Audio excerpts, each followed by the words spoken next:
you hear the sound of the fireworks? Yes, another year is coming to an end. And what have you prepared for the coming year?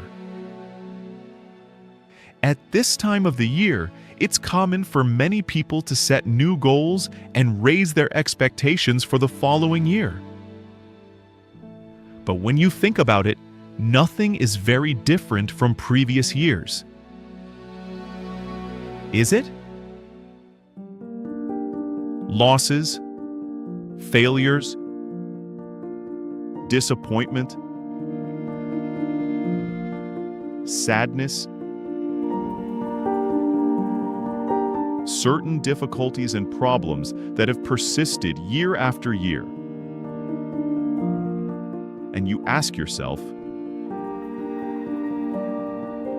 how can I have a different life? Even though we are nearing the final days of this year, there is still time for you to rise up and take the step that can provoke the transformation you've been longing for. The New Year's Eve Night Vigil, Wednesday, 31st December, 10 p.m. Join us for this special opportunity to place God first, before anything else,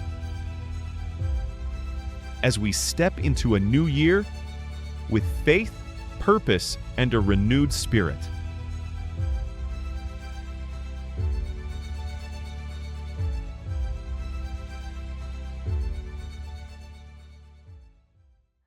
At dahil po Pasko ngayon, ang next event naman natin, yes, meron tayong meeting bukas, pero still, meron pa rin po tayong isang special na gagawin sa bagong taon.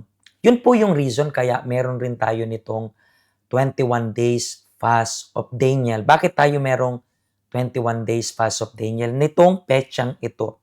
Na exactly, kapag natapos yung 21 days natin, tinatapos rin natin itong taong ito. And papasok tayo sa bagong taon. And I was thinking this, I even shared this sa mga tao na madalas ang bukang bibig natin is bagong taon, bagong buhay.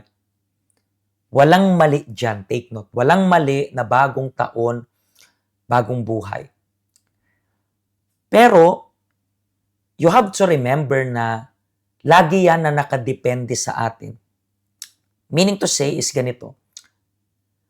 May bagong buhay kung magbabagong buhay ka. Kasi kung hindi ka magbabagong buhay, kahit bumago pa yung taon, walang bagong buhay. Hindi nakadepende yung bagong buhay sa bagong taon. Nakadepende yan kung magbabagong buhay ka. You know kung anong ibig kong sabihin. So welcome sa ating Midday Boost Day 16 ng ating 21 days fast of Daniel. At yan ang task natin for today. Bitawan ang buong sarili. What does it mean? Hindi mo po matatanggap yung banal na espiritu kung ikaw yung klaseng ng tao na punong-puno ka ng sarili mo. Paano ka mapupuno ng banal na espiritu kung nag-uumapaw ka na ng sarili mo? So meaning to say, kung gusto nyo pong matanggap yung banal na espiritu, dapat decided ka na bitawan yung sarili mo. Diba? Pinag-uusapan natin yung bagong taon, pagbabagong buhay. Tingnan niyo po yung nakasulat dito sa salita ng Diyos, sa libro po ng Tito, chapter 3, verse 5. Iniligtas niya tayo sa pamamagitan ng paghuhugas ng muling kapanganakan at ng pagbabago sa pamamagitan ng Espiritu Santo. So meaning to say, kailangan mong magbago. Kailangan mong mag-decide na starting today, itigil na kung anong dapat mong itigil para magkaroon ng pagbabago sa buhay mo. I will repeat it once again. Magbabago lang ang buhay mo sa bagong taon kung magdi-decide kang magbagong buhay. Baguhin yung personalidad mo, baguhin yung pag-uugali mo, baguhin yung perspective mo sa buhay, baguhin yung point of view mo, baguhin lahat ng yan.